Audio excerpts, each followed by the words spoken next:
পেটের ব্যথাটা বেড়েছে মায়ের। হলুদ বড়িটা কাজ করছে না আর। কাল রাতে বাবা ফেরেনি বাড়ি। মদ খেয়ে মানুষ কি পায় জানা নেই। জানা নেই মিত্তির বাড়ির বাল্ব কিভাবে জ্বলে। বাবুর ছেলেটা ভালো, ও সব জানে। পারে এগরোল চাউমিন ভাগ করে খেতে আমার সাথে। শুধু জানা নেই ওর আমার ঠিকানা। ২৭ নম্বর বস্তি, জেলেপাড়া বাই লেন। আমি আলো। ১ বছর হলো স্কুল ছুটেছে।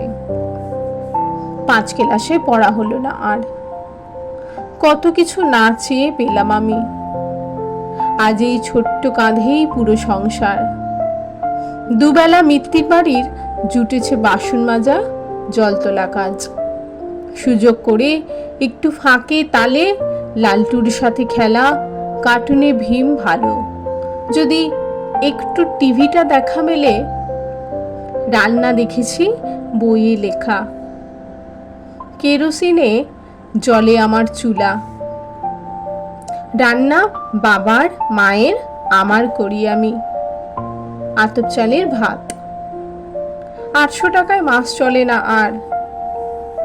একটা দুটো করে ছিঁড়ছে গামছার সুতো। ঠাকুর, তুমি আছো কাছাকাছি?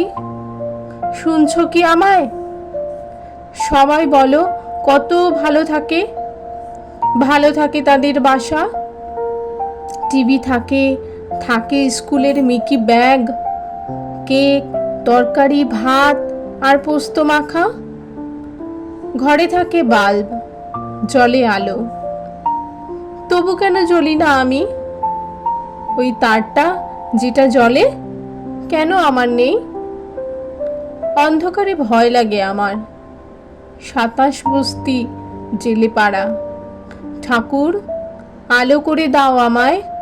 আলো করে দাও তুমি। ঠাকুর, আলো করে দাও আমায়। আলো করে দাও তুমি।